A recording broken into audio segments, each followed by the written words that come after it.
The rain in Seoul at 3 in the morning sounds different than rain anywhere else. It drums on metal shop signs in Myeongdong, pools in the uneven pavement of Hongdae's back alleys, and tonight it was washing blood down a storm drain behind Gangnam's most expensive private hospital. Emma Brooks pressed her back against the brick wall, her scrubs soaked through, watching the man die. He was young, maybe 30, expensive suit torn where bullets had found their mark. 3 entry wounds that she could see. One in the shoulder, survivable. One in the thigh, bleeding but manageable if he got help soon. One just below his ribs, the killing shot that would flood his abdomen with blood unless someone did something right now. Her shift had ended 20 minutes ago. She should be on the subway heading back to her studio apartment in Itaewon. She should be anywhere but here in this alley she'd cut through 100 times, standing over a stranger who'd stumbled out of a black Mercedes and collapsed at her feet. "Please," he whispered in accented English, his hand finding her ankle with desperate strength. "Please." Emma looked up and down the alley. No one. The Mercedes was still running, driver door open, but whoever had been driving was gone. In the distance, sirens wailed, but in Seoul at 3 a.m., sirens always wailed somewhere. She knelt, her hands already moving to assess the wounds properly. 28 years old, 2 years into her nursing residency at Seoul International Hospital, and she'd seen enough to know this man had minutes, maybe less. "What's your name?" she asked in Korean, applying pressure to the worst wound. His eyes, dark and glazed with pain, focused on her face. "Lee Jae-hyun," he managed. The name meant nothing to her, but the way he said it, like it should mean everything, made her pause. Then his eyes rolled back, and his breathing went shallow. No, stay with me." Emma's training kicked in. She pulled out her phone with bloody fingers, called the emergency department directly. "This is Nurse Brooks. I need an emergency pickup. Alley behind the hospital between the parking garage and the convenience store. GSW ×3, patient going into shock." "Emma, what are you doing back there?" "Just send the team. Now." She dropped the phone, using both hands to maintain pressure. The man, Lee Jae-hyun, was built like a fighter. All lean muscle and scars that spoke of violence survived. His suit probably cost more than she made in 3 months. The watch on his wrist was definitely worth more than her year's rent.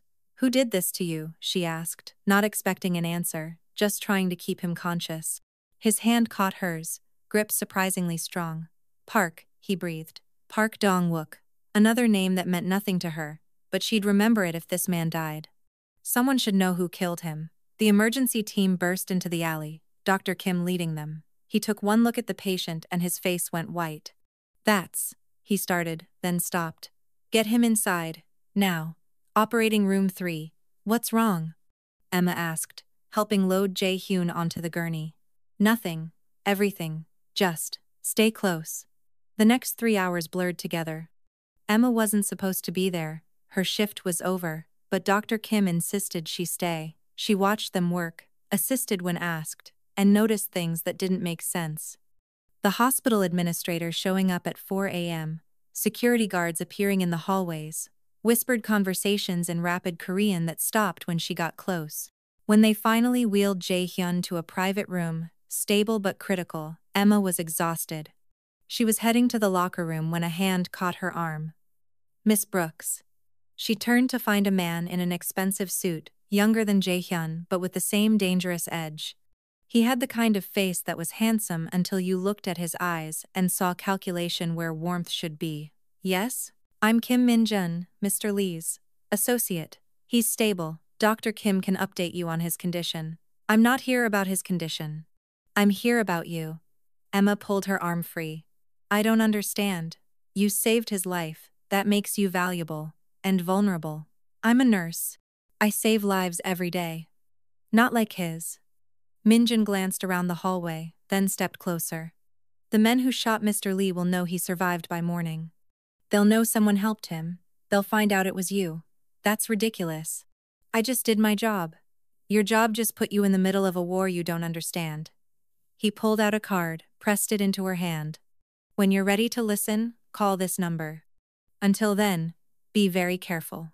He was gone before Emma could respond, leaving her standing in the fluorescent hospital hallway with a black business card, that had only a phone number embossed in gold. She went home because what else could she do? The subway ride to Itaewon felt longer than usual, every passenger a potential threat, every shadow suspicious. Her studio apartment, tiny and overpriced but hers, had never looked so welcoming.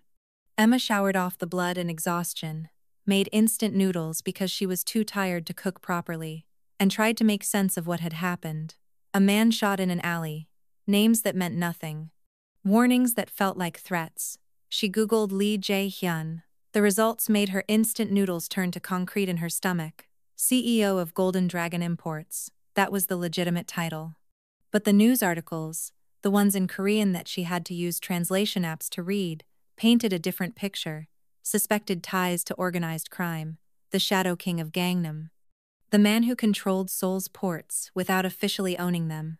She'd saved a mob boss. Her phone rang at 6 a.m., just as she was finally falling asleep. Unknown number. Hello? Miss Brooks. The voice was weak but unmistakable. Lee Jae-hyun. I need to see you. You should be sedated. How did you get my number? I have my ways. Please, come to the hospital. My shift doesn't start until 3. This isn't about your shift. Emma wanted to hang up. Should hang up. Instead, she found herself saying, I'll be there in an hour. The private wing of Seoul International looked more like a luxury hotel than a hospital. Security guards, who definitely weren't hospital security, stood at every entrance. They let Emma pass without question, which was somehow more unsettling than being stopped would have been. Jae-hyun's room was at the end of the hall, corner suite with windows overlooking the Han River. He was propped up in bed, still pale but alert, those dark eyes tracking her movement as she entered. You came, he said. You're my patient. I'm more than that now. Emma stayed near the door. Mr. Lee. Jae-hyun. You've had your hands inside my abdomen trying to stop the bleeding. I think we're past formalities. Fine. Jae-hyun. What do you want? To thank you. You're welcome. Can I go now? No. He tried to sit up straighter, winced. Park Dong-wook. You remember that name? You said it in the alley. He's the reason I'm here, and he's the reason you're in danger. Your associate already tried this. I don't buy it. Minjun was being diplomatic. I won't be. Jae-hyun met her eyes directly. Park runs the North Side family. We've been at war for 2 years over territory, specifically the ports. Last night was his attempt to end that war by ending me. And this involves me. How? You saved me. In Park's world, that makes you my ally. Allies are targets. Emma crossed her arms. This is insane. I'm nobody. I'm an American nurse who happened to be walking by. You're the American nurse who saved my life. That makes you very much somebody. Then I'll tell everyone I didn't save you, that you died. Too late. Park's people were watching the hospital. They saw you. Arrived this morning. They know you're connected to me now. I'm not connected to you. Tell that to the man who followed you home last night. Emma's blood went cold. What? Jae-hyun pulled out his phone, showed her a photo. A man in a black jacket, standing outside her apartment building. How do you have this? Because I had my people watching you. Protection, not surveillance. That's splitting hairs. That's keeping you alive. Emma sank into the visitor's chair, the weight of the situation finally hitting her. What do you want from me? I want you to let me protect you until this is resolved. How long will that take? Days, weeks. I don't know. I have a job. A life. You had a life. The moment you touched my blood, that life ended and a new one began. That's dramatic. That's accurate. They stared at each other, and Emma saw something in his eyes beyond the cold calculation. Fear. Not for himself, but for her. Where would I stay? She heard herself asking. My estate in Pyeongchang-dong. Private, secure, comfortable. And if I say no, then I'll do my best to protect you anyway. But it'll be harder, more obvious, more dangerous. Emma's phone buzzed. A text from an unknown number. A photo of her at the subway station that morning, taken from behind. She looked at Jae-hyun. That's not my people, he said quietly. That's theirs. How do I know you're not lying? Making this all up to, I don't know, kidnap me? You don't, but consider this. If I wanted to take you, would I be asking? That was terrifyingly logical. 3 days. Emma said. I'll give you 3 days to sort this out. Then I go back to my life. Deal. And I need to call in sick to work. Already handled. Family emergency. Your supervisor was very understanding. You called my work? Min Jun did. He's efficient. He's terrifying. That too. Emma stood to leave, then paused. Why do I get the feeling I'm going to regret this? Because you're smart. Smart people always see the danger coming. They just sometimes choose to walk toward it anyway. And dumb people? Dumb people think they're invincible. You know you're not. That's why you'll survive this. 2 hours later, Emma sat in the back of a black Mercedes, trying not to think about the fact that it looked exactly like the one Jae-hyun had stumbled from bleeding. Min-jun drove in silence, while another man, introduced only as Sung-ho, rode shotgun. Both had the kind of build that suggested violence was a professional skill, not just a possibility. Her apartment had taken 10 minutes to pack. She didn't have much worth taking. Clothes, laptop, the photo of her parents she kept on her nightstand. Everything else was replaceable. How did you end up in Seoul? Min-jun asked, breaking the silence as they crossed the river. Work visa, 2-year contract with the hospital. Running from something or running to something? Does it matter? Everything matters in our world. Your world, not mine. That changed last night. Emma watched Seoul pass outside the tinted windows.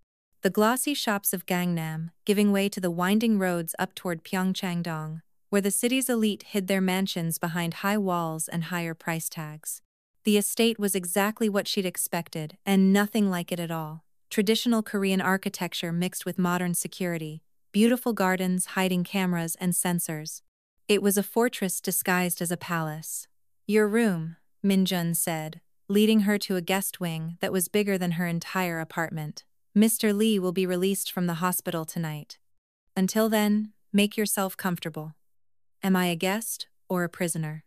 That depends entirely on your perspective. He left her alone, and Emma stood at the window looking out at Seoul spread below like a promise or a threat, wondering what she'd gotten herself into. Her phone rang.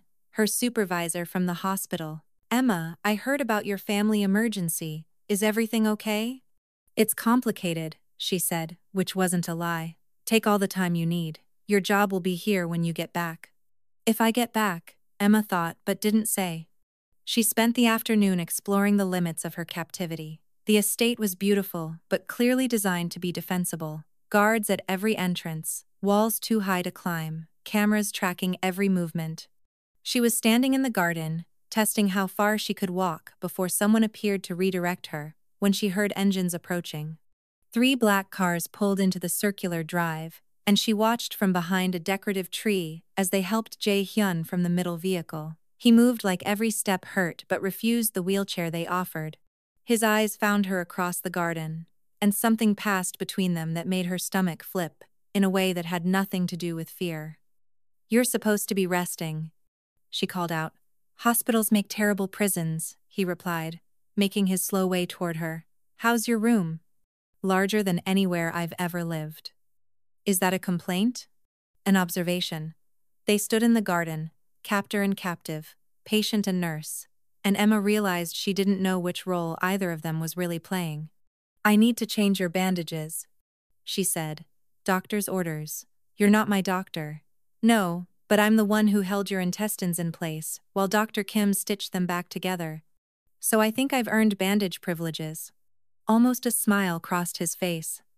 Medical supplies are in my suite.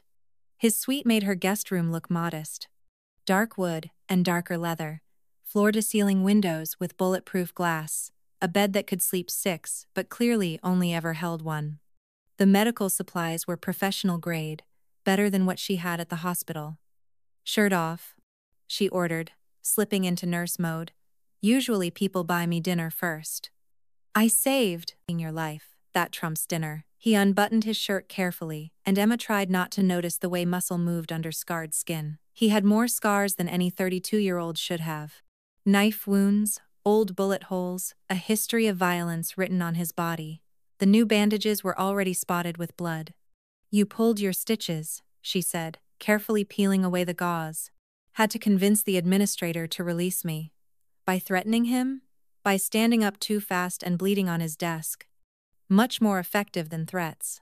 Emma cleaned the wounds with practiced efficiency, but she was acutely aware of his eyes on her face, the heat of his skin under her fingers.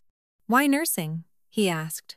"Why crime?" she countered. "I asked first. I wanted to help people, fix things, make a difference." She applied antibiotic ointment, trying to ignore how intimate this felt. "Your turn." "I was 7 when my parents died.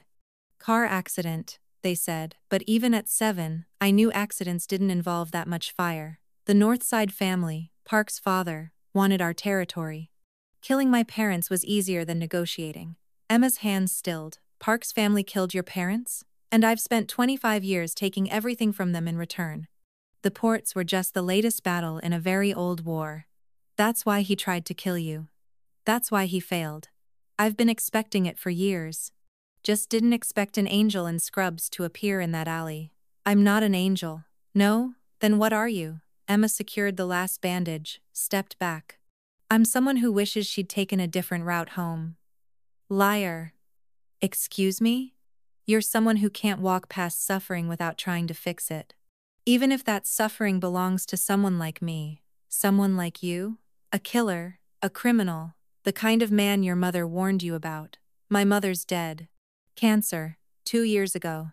That's why I came to Seoul. Nothing left in Ohio to stay for." "I'm sorry. Are you? Or is that just what people say?" "Both. I'm sorry you lost her." "I'm not sorry it brought you here." They stood too close in his bedroom that smelled like expensive cologne and antiseptic, and Emma felt the ground shifting under her feet. "I should go," she said. "Have dinner with me." "Is that an order?" "It's a request." "You can say no." "Can I really?" "Try it and see." Emma looked at him, this dangerous man held together by stitches and will, and made a choice she'd probably regret. "Fine, but I'm not dressing up." "Perfect, neither am I."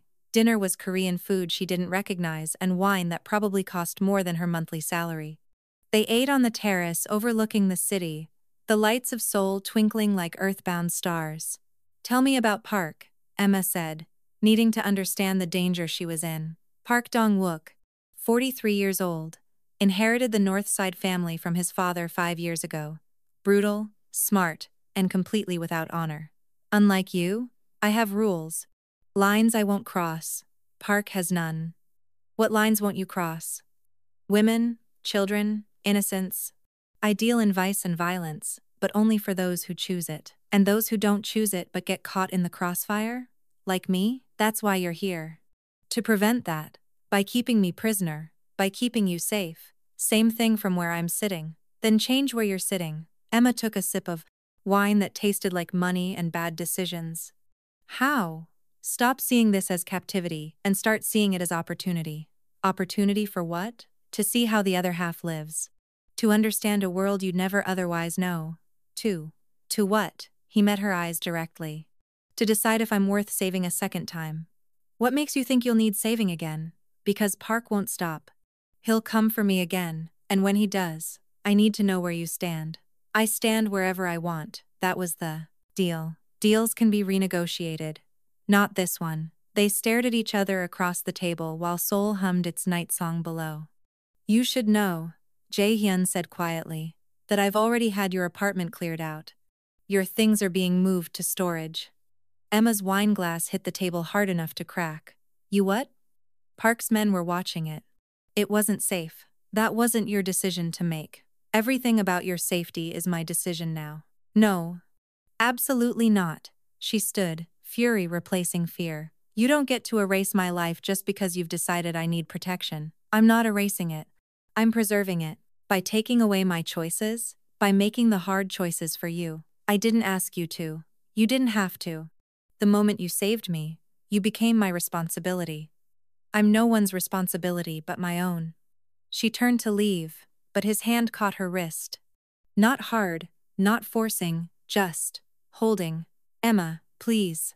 Something in his voice made her stop, not the authority, but the crack underneath it. 3 days, she said, not turning around. "You have 3 days to fix this. Then I'm gone, whether Park is handled or not." "Understood." She pulled free and walked back to her room, feeling his eyes on her the entire way. That night, Emma lay in the too comfortable bed, in the too large room, and tried to make sense of what was happening. 24 hours ago, she'd been a normal nurse with a normal life. Now she was under the protection of a mob boss in a fortress in the sky, her life packed away like it had never existed. Her phone buzzed. Another unknown number. "You should have let him die." Her blood went cold. She texted back. "Who is this?" "Someone who's going to make you wish you had." She screenshot the messages and walked down the hall to Jae Hyun's suite, not caring that it was past midnight. Minjin stood guard outside. "I need to see him. He's sleeping." "Then wake him up." Minjun studied her, then knocked once and opened the door. Jae Hyun was at his desk, very much not sleeping, looking at what appeared to be surveillance footage on multiple screens. He turned when she entered, and she saw the gun on the desk beside him. "Someone's texting me threats," she said, showing him her phone. His jaw tightened as he read, "Minjun, double the security on the perimeter, and trace this number." "Already on it," Minjun said, pulling out his own phone. "This is escalating," Emma said.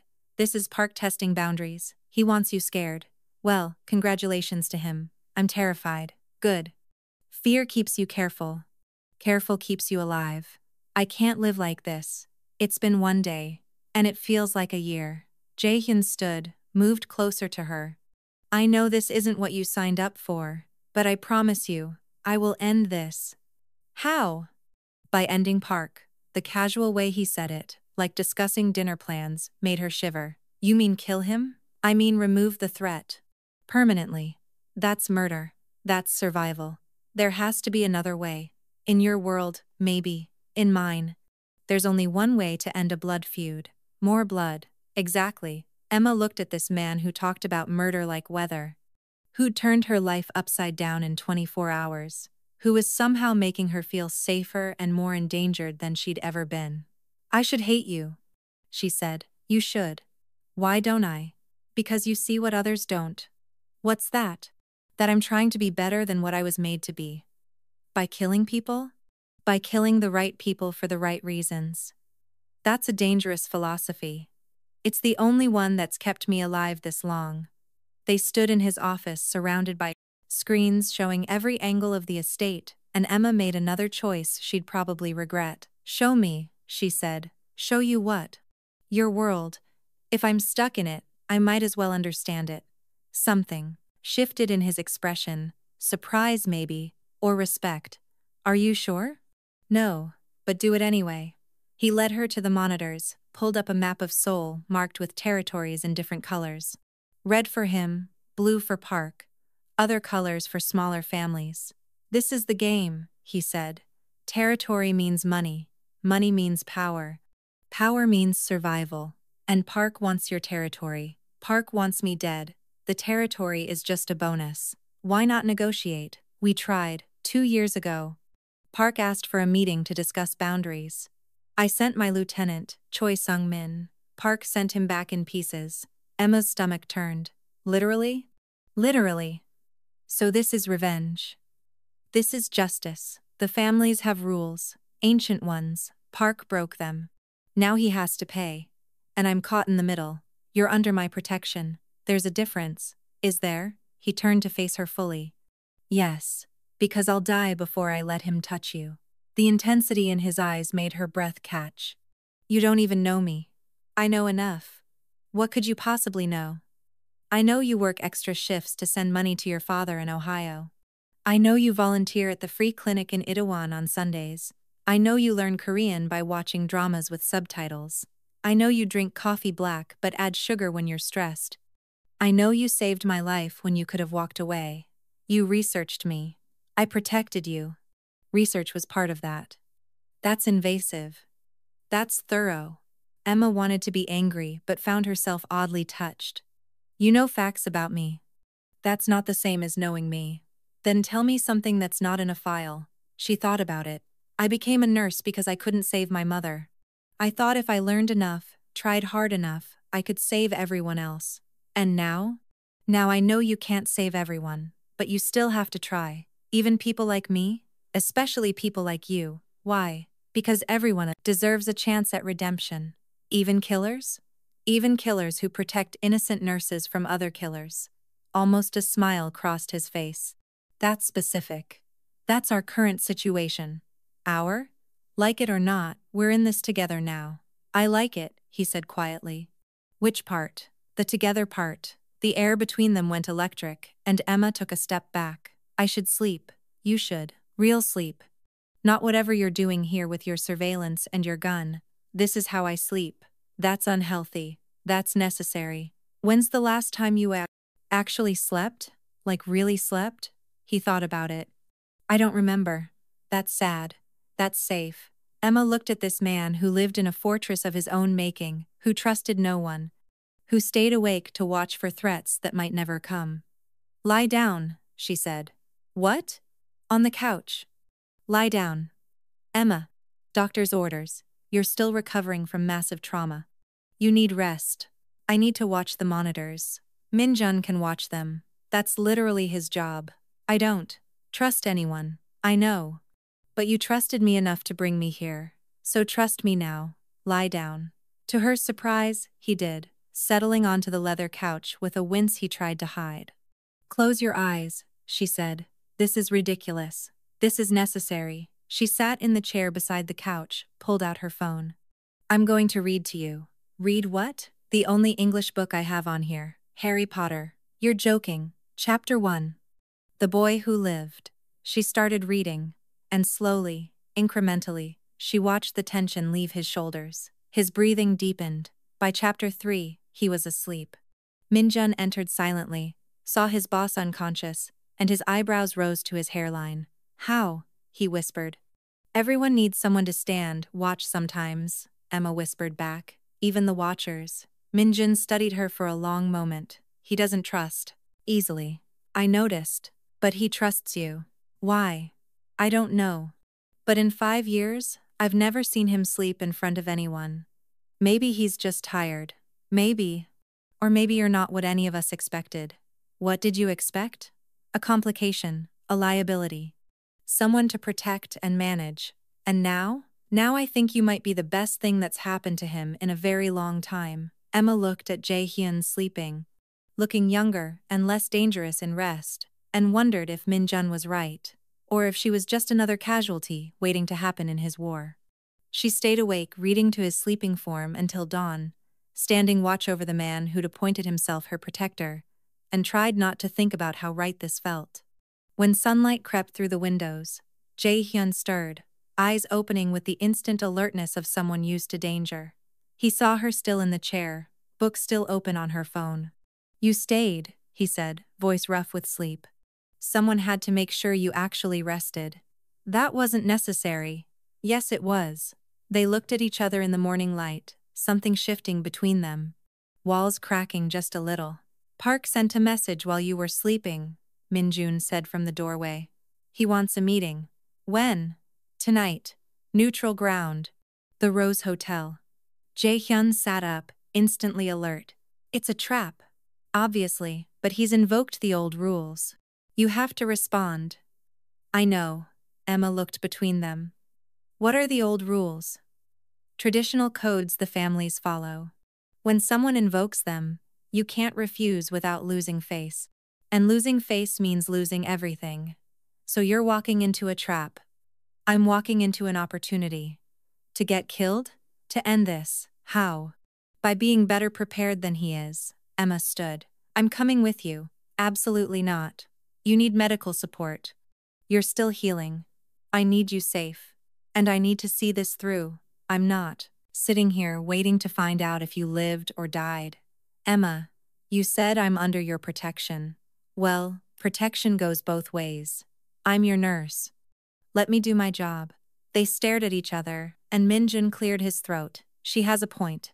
Having medical support there could be useful. You're supposed to be on my side, Jae-hyun told him. I am. That's why I'm agreeing with her. Jae-hyun looked between them, then sighed. Fine, but you stay in the car. No matter what happens, you don't leave the car. Deal? But Emma was already planning to break that promise if necessary. She'd saved his life once. She'd do it again if needed. The Rose Hotel sat in neutral territory in Jongno, Old money Seoul where neither Jae-hyun nor Park had clear dominance. Emma sat in the armored Mercedes, medical kit at her feet, watching through tinted windows as Jae-hyun and his men entered the building.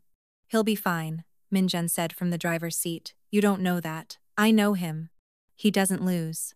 There's always a first time." 20 minutes passed, then 30. Emma's hands clenched and unclenched on the medical kit, then gunfire. Muffled by the hotel's walls but unmistakable, Emma was out of the car before Min-jun could stop her, running toward the hotel entrance. Security had scattered, guests fleeing. She pushed through the chaos, following the sound of violence. She found them in the restaurant, Jae-hyun behind an overturned table, blood on his shirt, Park across the room with 4 men, all armed. Bodies on the floor, though she couldn't tell whose. "Jae-hyun," she called out, his head whipped toward her, eyes wide with fury and fear. "Get out!" But Park had already seen her. "Ah, the American nurse. Come to save him again? Let her go, Park. This is between us. Everything you care about is between us." Park stood, gun trained on Jae-hyun. "Tell me, nurse, do you know what he really is? How many men he's killed? How many families he's destroyed?" "I know he's trying to protect me from you," Emma said, surprised by how steady her voice was. "Protect? He's the reason you're in danger. Everything he touches dies. Then why isn't he dead?" "Because he's a cockroach." "But even cockroaches can be crushed." Park swung his gun toward Emma, and everything happened at once. Jae-hyun moved faster than should have been possible for a man with fresh stitches, throwing himself between Emma and the bullet. The crack of gunfire, blood spreading across Jae-hyun's shirt. Min-jun and others bursting in, returning fire. Emma caught Jae-hyun as he fell, her hands immediately going to the wound. Not the same place as before, higher, through the shoulder. Painful but survivable if she could stop the bleeding. "Why?" she asked, pressing hard on the wound. "Because you're worth saving," he gasped. "So are you, you idiot." Around them, the gunfight continued, Park's men falling one by one, Park himself backing toward the exit, still firing. Then Min-jun was there, precise and lethal, and Park was on the ground clutching his leg. "It's over," Min-jun announced. "Park Dong-wook, you violated the neutral ground law. The families will judge you." "This isn't over," Park spat. "My son will avenge me." "Your son is 12 years old," Jae-hyun said, letting Emma help him sit up. "And unlike you, I don't kill children. He'll be given a choice, exile or allegiance. That's more than you gave Sung-min." Sirens approached. Min-jun hauled Park to his feet. "The police will be here soon. We need to go." "What about?" Emma gestured to the bodies. "Already handled. The hotel management understands the situation." They got Jae-hyun to the car, Emma working on his shoulder while Min-jun drove. She didn't ask where they were going, focused only on keeping pressure on the wound. "You broke your promise," Jae-hyun said. "You got shot. Again. That voids all promises." "That's not how promises work." "It is now." He caught her hand with his good one. "You could have been killed." "So could you. Actually, you were almost killed. Twice in 3 days. That has to be a record." "Emma, shut up. Save your strength. You're going to need surgery again. Worth it. Getting shot was worth it? Keeping you safe was worth it. I'm not worth dying for. You're worth everything." The words hung in the air between them, too heavy for what they were supposed to be to each other. They ended up at a private clinic in Gangnam, doctors who didn't ask questions and didn't file reports. Emma stayed through the surgery, assisted when they let her, and sat by his bed afterward. "You don't have to stay," he said when he woke. "Yes, I do." "Why?" "Because 3 days aren't up yet. I've got 36 more hours of your protection whether I want it or not. Park is finished. His organization will crumble without him. You're safe." "Am I?" "Yes." "Then I can go? Back to my apartment, my job, my life?" Something flickered in his eyes. "If that's what you want." "What do you want?" "It doesn't matter what I want. It does to me." He turned to look out the window rather than at her. "I want you to stay, but I know you won't. You have a life to get back to. A real life, not this shadow world I live in." "What if I wanted to stay?" His gaze snapped back to her. "Why would you?" "Because in 3 days, You've made me feel more alive than I have in years. Because you're not the monster everyone thinks you are. Because when you look at me, I don't feel ordinary. You're not ordinary. Neither are you. I'm a killer, Emma. You're a man who protects what's his. There's a difference, is there? You tell me. When you killed those men, was it for pleasure or protection? Protection. Always protection. Then you're not a monster, you're a guardian. A violent one, sure, but still a guardian. That's a generous interpretation. That's the truth. He reached for her hand, and she let him take it. Stay, he said simply. For how long? Forever, or a week, or just tonight? Whatever you're willing to give. Emma looked at their joined hands, at this impossible man who'd turned her world upside down, and made one more choice she definitely wouldn't regret. Let's start with tonight and see what happens. She leaned down and kissed him, gentle and careful of his injuries. When she pulled back, his eyes were dark with something that wasn't pain. You're going to be trouble, aren't you? He asked. The worst kind. Good, I'm excellent with trouble. 3 weeks later, Emma stood in her new office at Seoul International Hospital. Not her old shared space, but a private office with her name on the door. Emma Brooks, head of emergency medicine nursing. The promotion came through fast, her supervisor said. The board was very impressed with your recent performance. Emma knew exactly whose money had impressed the board, but she smiled and thanked him anyway. Her phone buzzed. Jae-hyun, dinner at 8? There's someone I want you to meet. She texted back. Your mysterious brother you've mentioned exactly once? He's been abroad, just got back, you'll like him. Is he as dangerous as you? More, but in a different way, Emma smiled. 3 weeks of being with Jae-hyun had taught her that his family was as complex as everything else about him. Min-jun, who'd become something like a friend. The men who worked for him, loyal to the point of death. And now this brother, returning from mysterious business abroad. She'd kept her apartment, but spent most nights at the estate. Her clothes hung next to his. Her coffee mug sat next to his. Her life had become entangled with his in ways that should terrify her, but didn't. 8 o'clock, she confirmed. Should I be worried? Always, but not about this. That night, she met Kim Jin-woo, Jae-hyun's adopted brother, a man with laughing eyes and scars that suggested his humor was hard-won. So you're the angel who saved my brother, Jin-woo said, kissing her hand with exaggerated gallantry. I'm the nurse who did her job, and then moved in with him. It's complicated. The best things always are. He turned to Jae-hyun. I like her. If you screw this up, I'm stealing her. Try it and see what happens, Jae-hyun said mildly. Emma watched them banter, saw the deep affection beneath the threats, and felt something settle in her chest. This was family.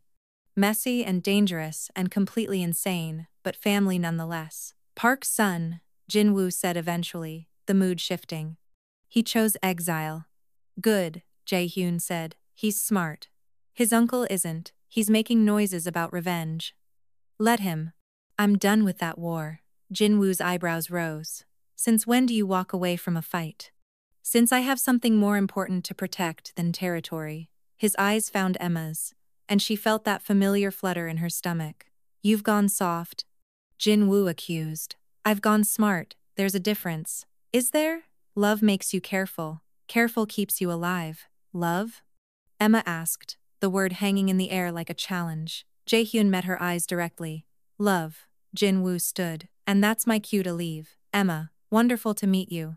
Try to keep him from getting shot again. I make no promises. Smart woman. When he was gone, Emma moved to sit beside Jae-hyun on the couch. Love? She asked again. Too soon? Too something. I can't tell what. Then let me be clearer. He turned to face her fully. I love you, Emma Brooks. I love your stubborn refusal to be intimidated. I love that you read Harry Potter to help me sleep. I love that you've learned to spot my security teams. I love that you still work at the hospital, even though I could give you anything you want. I love that you saved my life and then kept saving it every day since. Jae-hyun. You don't have to say it back. I just needed you to know.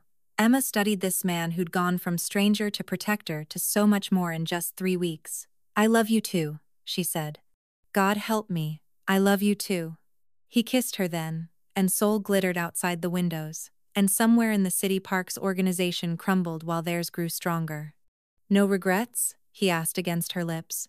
"Never," she replied, and meant it. 6 months later, Emma stood in the emergency room, working a typical Saturday night shift when they brought him in.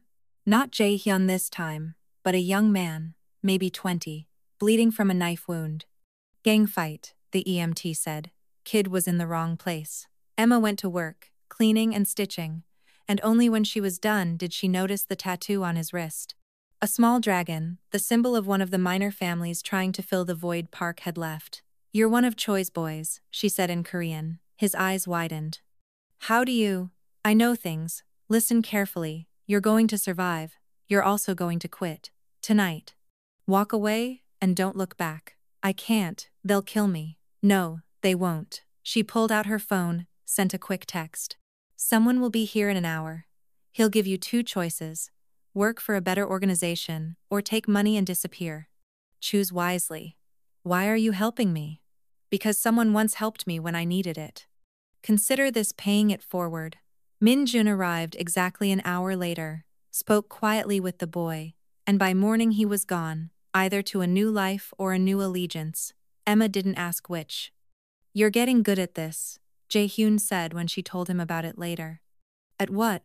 "Playing the game. I learned from the best." "We really need to stop saying that."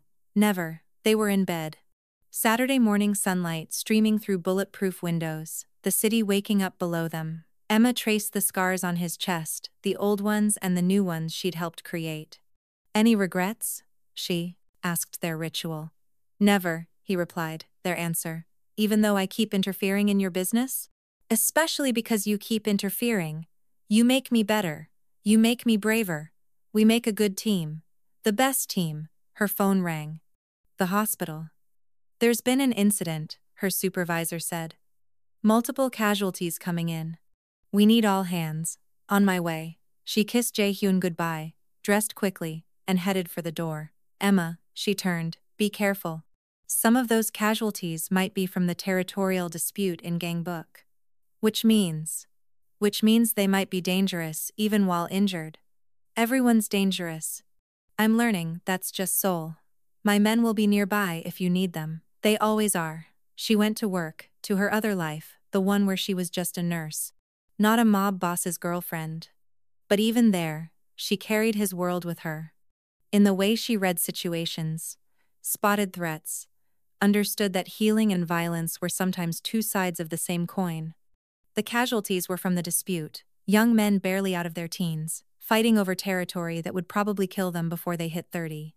She saved them all, because that's what she did, even knowing some of them would be back in her ER within months.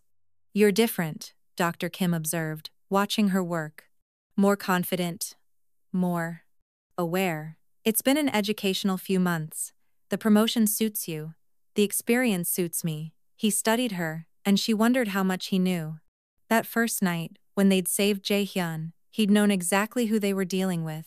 How much did he know about her involvement since? "Be careful, Emma," he said finally. "That world, it doesn't let go easily." "I know." "Do you?" "I'm learning." That night, she found Jae-hyun on their terrace, looking out at the city with that expression that meant he was seeing threats and opportunities where others saw only lights. "Long day?" she asked, wrapping her arms around him from behind. "Productive day. We acquired 2 more shipping routes. Legally? Mostly legally. Progress. Slow progress, but yes." Jinwoo called. "He wants us to come to dinner tomorrow." "Both of us?" "He likes me better than you now." "Everyone does. You're much more charming. And less likely to shoot someone over soup. That was one time, this month." He turned in her arms, looking down at her with those dark eyes that had scared her once and now just felt like home. "Move in with me," he said suddenly. "I basically already have. Officially, fully. No more pretense of keeping your apartment." "That's a big step. We've taken bigger." "Have we?" "You saved my life, twice." "I'd say that's bigger than sharing a closet officially." Emma thought about it. Her apartment that she barely visited. Her life that had become so entwined with his that separation seemed impossible anyway. Okay, yes, I'll move in. but I'm keeping my own office space. Deal. And I'm not learning to shoot guns. Also fine. And sometimes we're having normal dates. Movies. Restaurants that don't require bodyguards. I'll do my best. Then, yes. He kissed her, and the city spread out below them. Dangerous and beautiful. And theirs in a way she never could have imagined that night in the rain, with a dying man's blood on her hands. I love you, he said. I love you too. Even though I'm dangerous? Especially because you're dangerous. Normal was boring. And this isn't boring? This is terrifying and exhilarating and perfect. Perfect's a strong word. Perfect for us then. And it was. Perfectly, imperfect, perfectly dangerous. Perfectly theirs. 1 year later, Emma stood in a wedding dress that cost more than her annual salary used to be, in a garden in Pyeongchang-dong, surrounded by people who could kill someone with their bare hands but were crying at the sight of her in white. You look beautiful, Jinwoo said, since he'd somehow become the one walking her down the aisle. Her father had chosen not to come, unable to accept what his daughter was marrying into. I look like a cupcake. A beautiful, deadly cupcake. I'm not deadly. You brought Kim Jae-hyun to his knees. That's more deadly than any weapon. The music started, and Emma walked toward the man who'd been bleeding out in an alley just a year ago. He stood at the altar in a suit that made him look like danger dressed for a formal occasion, and his eyes when they found hers were soft in a way only she got to see. Min Jun was his best man, trying not to cry and failing. The guests were an eclectic mix of hospital staff who knew not to ask questions, and family members who thought Emma was either brave or insane for choosing this life. Dearly beloved, the officiant began, we are gathered here today to witness something that should not exist. Love found in violence, hope found in darkness. Two people who saved each other in every way a person can be saved. Emma had written her own vows, but standing there, looking at Jae-hyun, she forgot them entirely. A year ago, she said instead, you bled in my hands, and somehow, between the blood and the bullets and the bad decisions, you became everything. You're not what I planned. You're not what I expected. You're not what anyone would choose for me. But you're mine, and I'm yours, and that's all that matters. Jae-hyun's vows were simpler. You saved my life. Then you saved my soul. I promise to spend whatever time we have making sure you never regret either choice. I love you beyond reason, beyond safety, beyond sanity. And I will protect that love with everything I am. They kissed, and their world of shadows and light applauded, and Emma thought about how strange life was, that a dying man in an alley could become the love of her life. The reception was held at the Rose Hotel, because Jae-hyun had bought it after the shooting and turned it into something beautiful instead of violent. They danced while Seoul glittered through the windows, and Emma felt the weight of the gun he still wore under his jacket and didn't care. Any regrets? He whispered in her ear. Never, she whispered back. Even though you married a mob boss? Especially because I married a mob boss, a reformed one, reforming. Present tense. Progress. Slow progress. The best kind. Park's uncle made his move 3 days after the wedding, because of course he did. Emma was at the hospital when the call came. There's been an incident, Min-jun said. Jae-hyun is fine, but we need you. She found them at the estate, Jae-hyun cleaning blood off his knuckles, while several men she didn't recognize lay groaning on the floor. Park's uncle? She guessed. Former uncle. He's retired now. Forcibly? Enthusiastically. He couldn't wait to leave town. Emma looked at the men on the floor. And these? Object lessons. They'll live.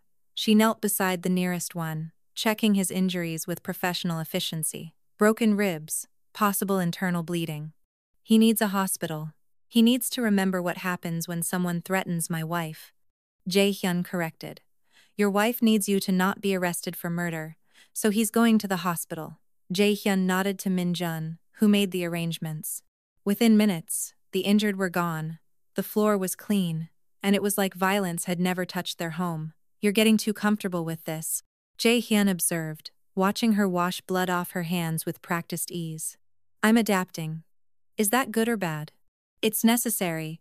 He pulled her against him, holding her like she might disappear. I'm sorry. For what? For being what I am. For making your life dangerous. My life was boring before you. Boring is safe. Safe is overrated, says the woman who just treated injured attackers in her living room. Says the woman who chose this life with her eyes wide open.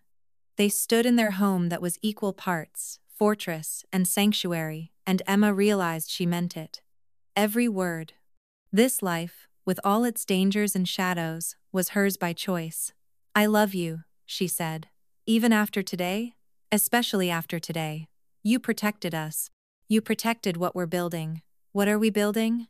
Emma took his hand, placed it on her stomach. A family. Jae-hyun went completely still. You're pregnant. 6 weeks. We're having a baby? We're having a baby. He dropped to his knees, pressing his face against her stomach. A baby. You're happy? I'm terrified. Good. Terror keeps you careful. Careful keeps our baby safe. Exactly. He looked up at her, this dangerous man who'd become her everything. Things have to change. I know.